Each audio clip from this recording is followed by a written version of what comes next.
Hello everyone, அனைவருக்கும் வணக்கம். Welcome to TNPSC kingdom. So இந்த வீடியோ பதிவில் நம்ம என்ன டாபிக் பற்றி பார்க்க போகிறோம் அப்படின்னு சொல்லி பார்த்தீங்கன்னா 11 கீழ்கணக்கு நூல்கள். சரிங்களா? ஸோ நம்ம ஆல்ரெடி வந்து சொல்லியிருந்தோம், தமிழில் யூனிட் 7 டாபிக்ஸ் மட்டும் நம்ம செப்பரேட்டாக வந்து பார்ப்போம் அப்படிங்கிறத சொல்லியிருந்தோம். ஸோ அதுக்கேற்ற மாதிரி தான் இந்த ஒரு டாபிக் வந்து நம்ம கொண்டு வந்திருக்கோம். ஃபஸ்ட்டு இந்த டாபிக் வந்து எங்கே கவர் ஆகுது அப்படிங்கிறத தெரிஞ்சுக்கோங்க. ஏன் படிக்கணும் அப்படிங்கிறத தெரிஞ்சுக்கோங்க. என்ன படிக்கணும் அப்படிங்கிறத தெரிஞ்சுக்கிறதுக்கு முன்னாடி ஒரு டாபிக் வந்து நம்ம ஏன் படிக்கணும், அது சிலபஸில் நம்மளுக்கு கவர் ஆகுதா, அதுலேருந்து கொஷின்ஸ் வந்து கேட்பாங்களா அப்படிங்கிறத தெளிவாக தெரிஞ்சுக்கிட்டு படிங்க. ஓகேவா? ஸோ இப்போ இந்த டாப்பிக்கை பொறுத்த வரைக்கும் நம்மளுக்கு தமிழ் சிலபஸில் யூனிட் 7க்கு வந்துருங்க. ஓகேவா? நான் நேற்று வந்து உங்களுக்கு சிலபஸ் வந்து போட்டிருந்தேன், பிடிஎஃப் வந்து குரூப்பில் போட்டிருந்தேன்.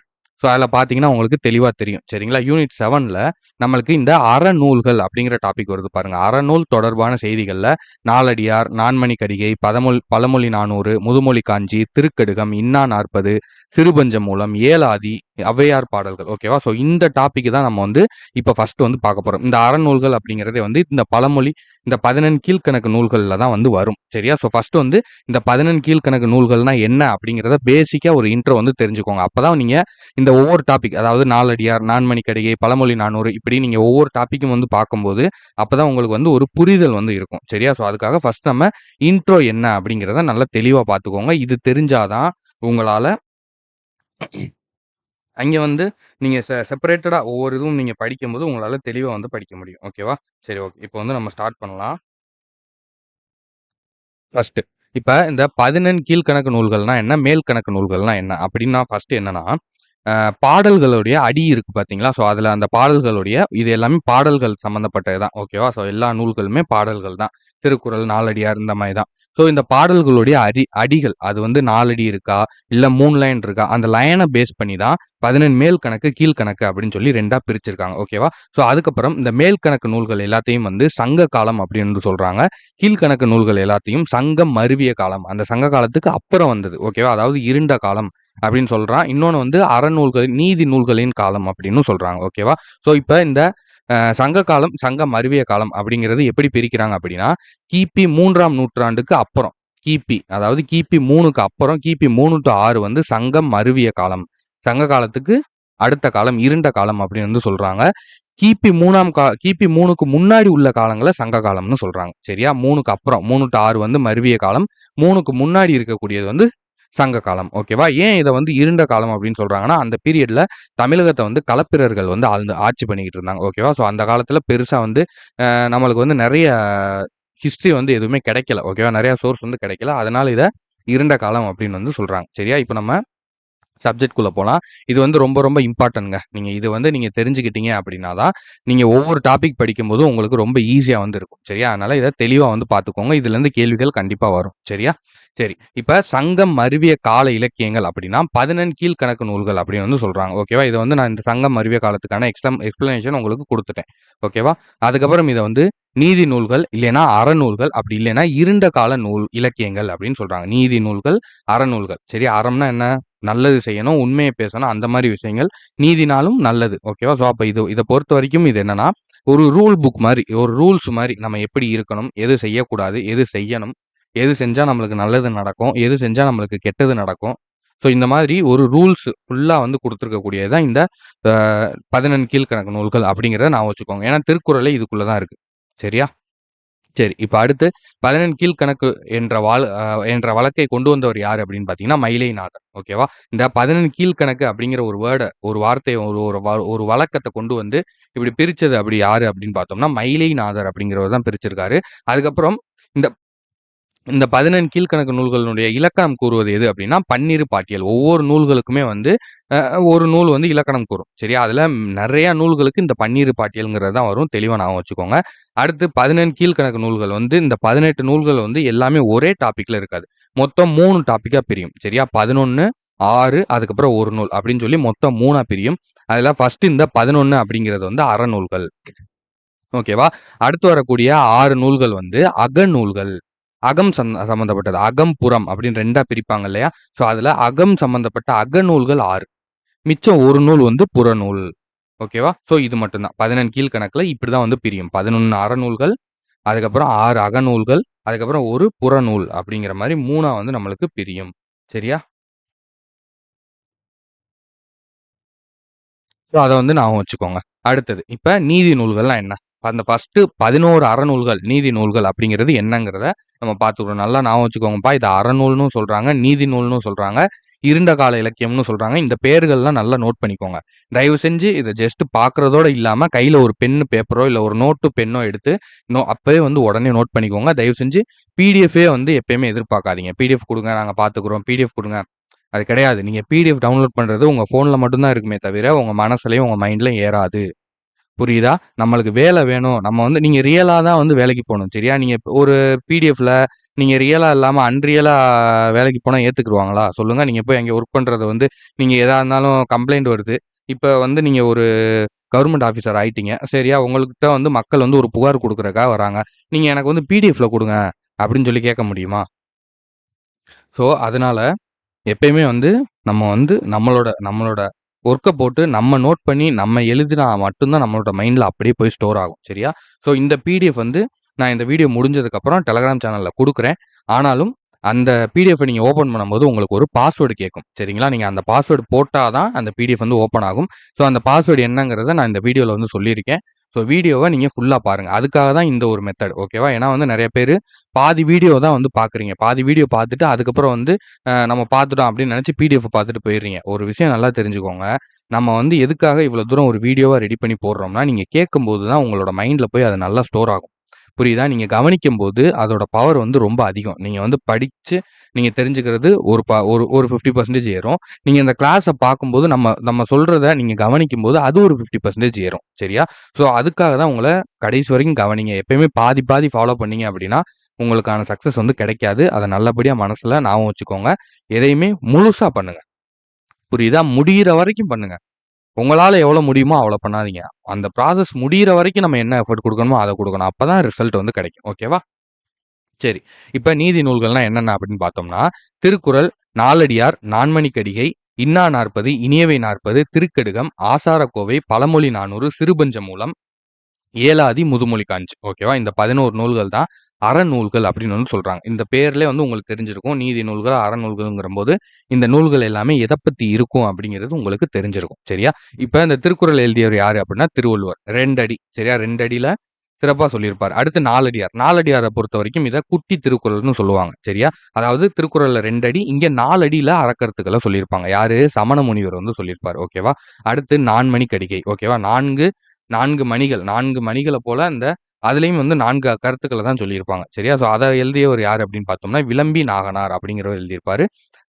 அடுத்தது இன்னா நாற்பது, இனியவை நாற்பது. இன்னா நாற்பதுன்னா என்னன்னா, செய்யக்கூடாத 40 அறக்கருத்துக்கள். சரியா? எது எதெல்லாம் நீங்க செய்யக்கூடாதோ, எது எதெல்லாம் நம்மளுக்கு தீங்கு குடுக்குமோ, அத பத்தி சொல்லியிருக்கிறது தான் இன்னா 40. அதுவே இனியவை 40னா என்னன்னா, எது எதெல்லாம் நீங்க செய்யணும், எத செஞ்சா உங்களுக்கு சந்தோஷம் கிடைக்கும், எத செஞ்சா உங்களுக்கு மகிழ்ச்சி, எத செஞ்சா உங்களுக்கு நன்மை கிடைக்கும் அப்படிங்கிறத சொல்றது இனியவை 40. ஓகேவா? தெளிவா புரிஞ்சுக்கோங்க. இன்னானா செய்யக்கூடாது. இனியவைனா செய்ய வேண்டியது. சரியா? நல்லது, கெட்டது அப்படின்னு ஞாபகம் வச்சுக்கோங்க. இப்ப இந்த இன்னா 40 எழுதியவர் யாருன்னா கபிலர். எது எது நீ செய்யக்கூடாது அப்படிங்கிறத கபிலர் சொல்லியிருக்காரு. இனியவை 40 எழுதியவர் வந்து பூதன் ஜெயந்தரனார் அப்படிங்கிறவர் சொல்லியிருக்காரு. சரியா? பூதன் ஜெயந்தரனார் அப்படிங்கிறவர் சொல்லியிருக்காரு. அடுத்தது திருக்கடுகம். திருக்கடுகத்த பொறுத்தவரைக்கும் நல்லாதனார் அப்படிங்கிறவர் சொல்லியிருக்காரு. இந்த திருக்கடுகத்த பொறுத்தவரைக்கும் இது 3 அறக்கருத்துக்கள வந்து சொல்லும். சரியா? திருக்கடுகம் அப்டின்னாலே அது வந்து ஒரு மருந்து பெயர். சரியா? சுக்கு, மிளகு, திப்பிலி இது 3ம் சேர்ந்தது தான் திருக்கடுகம். இந்த 3 சேர்ந்த மருந்து பெயர இதுக்கு எதுக்கு வச்சிருக்காங்கன்னா, இந்த நூல்ல வர பாடல்கள் எல்லாமே 3 அறக்கருத்துக்கள குடுக்கும். அதுக்காக. ஓகேவா? அது அடுத்தடுத்து நம்ம தனித்தனி டாபிக்கா நம்ம பார்ப்போம் இல்லையா? நாலடியார் தனியா, நான்மணிக்கடிகை தனியா, திருக்கடுகம் தனியா, அப்படி தனித்தனியா பார்க்கும்போது இன்னும் உங்களுக்கு நான் டீட்டெயிலா வந்து உங்களுக்கு சொல்றேன். ஓகேவா? ஸோ அடுத்து ஆசாரக்கோவை. ஆசாரக்கோவைய பொறுத்தவரைக்கும் யார் எழுதியிருக்காங்கன்னா, பெருவாயின் முள்ளியார் அப்படிங்கிறவர் எழுதியிருப்பாரு. ஆசாரக்கோவைனா நல்ல ஒழுக்கமான அறநெறி உள்ள கருத்துக்கள, ஒழுக்கமான கருத்துக்கள ஆச்சாரம் அப்டின்னா ஒழுக்கம்னு சொல்லுவாங்க. ஆச்சாரம்னா இப்ப ஐயர் வீட்லலாம் சொல்லுவாங்க இல்லையா? ஸோ அந்த மாதிரி நல்ல ஒழுக்கமான நல்ல கருத்துக்கள கோர்த்து கோர்வையா கூறுனது தான் இந்த ஆசார கோவை அப்படின்னு வந்து சொல்றாங்க. சரியா? அடுத்து பழமொழி 400 பேர்லயே இருக்கு. 400 பழமொழிகள கொண்டது. அதை எழுதினவர் வந்து முன்றுரை அரையனார். மூன்றுரைன்னு ஒரு சில இடங்கள்ல இருக்கு. அது கிடையாது. முன்றுரை அரையனார் அப்படிங்கிறது தான் சரியான பதில். சரியா? அடுத்து சிறுபஞ்ச மூலம். சரியா? சிறு பஞ்சமூலம். பஞ்சமூலம் அப்படியே பஞ்சா அப்படி பஞ்ச அப்படி பஞ்சம் அப்படின்னா 5 பஞ்சு மூலம் அப்படின்னா பஞ்சுங்கிறது வந்து 5 சரியா? அப்ப சிறு பஞ்சமூலம் இங்க எத குறிக்கிறாங்க அப்படின்னா 5 சிறிய வேர்கள். சரியா? 5 சிறிய வேர்களான ஆன ஒரு மருந்து பொருளுக்கு பெயர் தான் வந்து சிறுபஞ்ச மூலம். அந்த மருந்தினுடைய பெயர் எதுக்கு இந்த நூலுக்கு வச்சிருக்காங்க அப்படின்னா, இதுல 5 அறக்கருத்துக்கள சொல்லுவாங்க. ஒவ்வொரு பாடல்களையும் 5 அறக்கருத்துக்கள் இருக்கும். அதனால இதுக்கு பெயர் வந்து சிறுபஞ்ச மூலம். சரியா? இத எழுதியவர் வந்து காரியாசன் அப்படிங்கிறவரு எழுதியிருக்காரு. நல்லா பார்த்துக்கோங்கப்பா. காரியாசன், காளிதாசன் இப்படி குடுப்பாங்க. ஆப்ஷன் புரியுதா? இதுக்கு தான் உங்கள வீடியோவ ஏன் கவனிக்கணும்னு சொல்றேன். சரியா? நீங்க வீடியோவ கவனிக்கும்போது தான், கொஸ்டின்ஸ் எப்படி கேட்கலாம் இதுலருந்து அப்படிங்கிறது உங்களுக்கு புரியும். சரியா? இப்ப நீங்க இத மனப்பாடம் பண்ணிக்கிறணும்னா, இதுலருந்து ஒரு 3 பேர குடுத்துருவாங்க. இந்த அறநூல்லேருந்து ஒரு 3 நூல குடுத்துருவாங்க. இந்த அகத்திணை நூல்கள், அகநூல்கள்லேருந்து ஒரு பேர குடுத்துருவாங்க. இத 4யும் ஆப்ஷனா குடுத்துட்டு, இதுல எது வந்து மேட்ச் ஆகலன்னு கேட்பாங்க. இதுல எது ஆட் ஒன்ன்னு கேட்பாங்க. புரியுதா? இதுல எது பொருந்தாதுன்னு கேட்பாங்க. அப்ப இந்த நீதி நூல்கள்ல 3 நூல் எது எது வந்திருக்குங்கிறது உங்களுக்கு தெரிஞ்சா தான், எது அந்த தப்பா வந்திருக்கு ஒரு நூல் அப்படிங்கிறத அந்த ஆட் ஒன், அவுட்ட வந்து உங்களால கண்டுபிடிக்க முடியும். புரியுதா? ஸோ இந்த மாரியான கொஸ்டின்ஸ் கேட்பாங்க. சரியா? அடுத்து ஏலாதி அப்படிங்கிறத எழுதியவர் யாருன்னா, கனி மேதாவியார் அப்படிங்கிறவர் எழுதியிருப்பாரு. ஏலாதி அப்படின்னா 6 மருந்துகளை சேர்த்து உருவாக்கப்பட்ட ஒரு மருந்து. சரியா? அந்த மாரி இந்த நூல்ல ஏலாதி அப்படிங்கிற இந்த நூல்ல 6 அறக்கருத்துக்கள சொல்லியிருப்பாங்க. அதனால இதுக்கு பேர் வந்து ஏலாதி அப்படின்னு வச்சிருக்காங்க. ஓகேவா? அடுத்து முதுமொழி காஞ்சி. காஞ்சி திணைய பத்தி சொல்லக்கூடியது. இத எழுதியவர் யாரு அப்படின்னு பார்த்தோம்னா, கூடலூர் கிழார் அப்படிங்கிறவரு. சரியா? ஸோ இந்த 11 பேர்கள் ரொம்ப ரொம்ப ரொம்ப ரொம்ப இம்பார்ட்டன்ட். இத இப்பவே தனியா ஒரு நோட்ல எழுதி இத வந்து நல்லா மனப்பாடம் பண்ணி வச்சுக்கோங்க. ஓகேவா? சரி ஓகேப்பா. மனப்பாடம் பண்ணணும் தேவையில்ல. அடுத்தடுத்த வீடியோஸ் நம்மளோடத கரெக்ட்டா ஃபாலோ பண்ணுங்க. ஏன்னா நாளடியார் தனியா, நான்மணி கடிகை நம்ம தனித்தனி செப்பரேட் டாபிக்கா பார்க்கும்போது, உங்களுக்கு இன்னும் கொஞ்சம் அதிகமா ஸ்டோர் ஆயிரும். ஓகேவா? சரி ஓகே. அடுத்து அகத்திணை, அகநூல்கள். சரி அறநூல்கள் பார்த்தாச்சு. இப்ப அகநூல்கள் 6 என்ன அப்படின்னா, ஐந்திணை 50, திணைமொழி 50, ஐந்திணை 70, திணைமாலை 150, கைநிலை, அதுக்கப்புறம் கார் 40. சரியா? ஸோ இது எல்லாமே வந்து திணைய பத்தி 5 திணைகள் இருக்கு பார்த்தீங்களா? மருதம் மருதம், குறிஞ்சி, மருதம், முல்லை, நெய்தல், பாலை. இந்த 5 திணைகள் இருக்கு பார்த்தீங்களா? இந்த 5 திணைகள பத்தி சொல்லியிருக்கிறது தான் இந்த அகநூல்கள். இதுல எல்லாத்துலயுமே அத பத்தி தான் சொல்லியிருப்பாங்க. 5 திணை 50. திணைகள பத்தி 50 பாடல்கள் சொல்லியிருப்பாங்க. யார் எழுதியது அப்படின்னா, மாறன் பொறையனார் அப்படிங்கிறவரு எழுதியிருப்பாரு. அடுத்து திணைமொழி 50. இத எழுதினவர் யார் அப்படின்னு பார்த்தோம்னா, கண்ணன் சேந்தனார். அதுக்கப்புறம் 5 திணை 70. 5 திணைகள பத்தி 70 பாடல்கள் குடுத்திருப்பாங்க. இத எழுதியவர் யாருன்னா, மூவாதியார். சரியா? அடுத்து திணைமாலை 150. சரியா? அதாவது ஒவ்வொரு திணைக்கும் 30 பாடல்கள் அப்படிங்கிற கணக்குல 150 பாடல்கள் வந்து இந்த இதுல வந்து குடுத்திருப்பாங்க. 5 திணைக்கு 30 பாடல்கள்னா எவ்வளோ? 150 பாடல்கள் இதுல வந்து இருக்கும். இத எழுதியவர் யாருன்னா, கனிமேதாவியார். இந்த கனிமேதாவியார் ஏற்கனவே நம்ம எங்க பார்த்தோம்? மேல பார்த்தோம். ஏலாதி எழுதியவரும் இந்த கனிமேதாவியார் தான். அதே மாதிரி திணைமாலை 150 எழுதியதும் இந்த கனிமேதாவியார் தான். இத வந்து ஞாபகம் வச்சுக்கோங்க. அப்புறம் கைநிலை. கைநிலை எழுதியவரு புல்லங்காடனார் அப்படிங்கிறவரு. கார் 40 எழுதியவர் வந்து கண்ணன் கூத்தனார். சரியா? கண்ணன் கூத்தனார். இந்த இடத்துல துணைக்கால் வரணும். அது கொஞ்சம் பிரிண்டிங் மிஸ்டேக். ஓகேவா? So okay. இப்போ வந்து நம்ம அறநூல்கள் பார்த்தாச்சு, அகநூல்கள் பார்த்தாச்சு. இதுல அறநூல்கள் தான் ரொம்ப இம்பார்ட்டன்ட். ஓகேவா? இந்த அகநூல்களும், புறத்திணை நூல்களும் வந்து நீங்க ஜஸ்ட் பார்த்துக்கிட்டா போதும். ஓகேவா? இந்த புறத்திணை நூல்கள பொறுத்தவரைக்கும் களவழி 40 அதாவது பொய்கையார் அப்படிங்கிறவரு எழுதியிருக்காரு. களவழி 40 அப்படிங்கிறது பொய்கையார் எழுதியிருக்காரு. ஓகேவா? சரி ஓகே. அடுத்து இந்த நூலினுடைய சிறப்புகள் என்னென்ன அப்படிங்கிறத பார்க்கலாம். சரியா? ஸோ, இப்ப இதுல கொஸ்டின்ஸ் எப்படி கேட்கலாம் அப்படிங்கிறத ஒரு ஒரு ஒரு டைப் வந்து சொல்றேன். இப்ப அதான் நான் ஆல்ரெடி சொன்ன மாதிரி, இந்த இந்த நூல்கள் இருக்கு பார்த்தீங்களா? இந்த அகநூல்கள், புறநூல்கள், அதுக்கப்புறம் வந்து மேல குடுத்திருக்கக்கூடிய அறநூல்கள். இத வந்து மேட்ச்சா கேட்கலாம். மேட்ச்சா இந்த சைடு நூல்கள் பெயர குடுத்துட்டு, ஆசிரியர் பெயர்கள மாத்தி வச்சு நீங்க மேட்ச் பண்ணுங்க அப்படின்னு கேட்கலாம். இல்லைன்னா இந்த அகநூல்கள்ல இருந்து ஒரு 3 நூல் எடுத்துட்டு, இந்த அகத்திணையில நூல்கள்ல இருந்து ஒரு நூல எடுத்து போட்டு, இதுல எது வந்து தவறா பொருந்தியிருக்கு அப்படிங்கிறத கேட்கலாம். சரியா? ஸோ, அந்த மாரி நீங்க பார்த்து வச்சுக்கோங்க. அடுத்து இந்த நூலினுடைய சிறப்பு என்னன்னு சொல்லிடுறேன். நீதி நூல்கள்ல சிறியது என்ன அப்படின்னா இன்னா நாற்பது. இந்த நீதி நூல்கள்லே வந்து சின்ன நூல் எது? ஃபர்ஸ்ட் நம்ம பார்த்தோம் பார்த்தீங்க அறநூல் 11. அந்த 11 நூல்லயே ரொம்ப சின்ன நூல் வந்து இன்னா நாற்பது. சரியா? ரொம்ப பெரிய நூல் வந்து திருக்குறள். நம்மளுக்கு தெரியும். சரியா? திருக்குறள்ல எவ்வளோ குறள்கள் இருக்கு? திருக்குறள் தான் பெருசு. 133 அதிகாரங்கள் இருக்கு இல்லையா? ஸோ அதனால இன்னா 40 சின்ன நூல். பெரிய நூல் வந்து திருக்குறள். ஓகேவா? நீதி நூல்கள்ல, அறநூல்கள் அந்த 11 நூல்கள். அடுத்து அகநூல்கள். இந்த 6 நூல்கள் பார்த்தோம் இல்லையா? அதுல சின்னது வந்து கார் 40. சரியா? அதுல பெரியது வந்து திணைமாலை 150 அப்படிங்கிறது. ஓகேவா? அடுத்து இரட்டை அறநூல்கள் என்னென்ன அப்படின்னா, இன்னா 40, இனியவை 40. இது நம்மளுக்கு ஈஸியாவே தெரியும். ஞாபகம் வச்சுக்கோங்க. அடுத்து திருக்குறளை தவிர ஏனைய 14 கீழ்க்கணக்கு நூல்கள் சங்க காலத்துக்கு பிற்பட்ட சங்கம் மருவிய காலத்தைச் சேர்ந்தது. சரியா? ஆனா திருக்குறள் மட்டும் இங்க வந்து அதாவது கிமு 31. சரியா? மத்த நூல்கள் எல்லாமே அந்த 11 நூல்கள்ல மத்த நூல்கள் எல்லாமே கிபி 3ஆம் நூற்றாண்டுக்கு அப்புறம். ஏன் அப்புறம் திருக்குறள இதுல சேர்த்து வச்சிருக்காங்க அப்படின்னா, நம்ம ஆல்ரெடி பார்த்திருந்தோம். எத வச்சு கீழ்க்கணக்கு, மேல் கணக்குன்னு பிரிக்கிறாங்க? அடியினுடைய கணக்க வச்சு. எத்தன லைன் இருக்கு?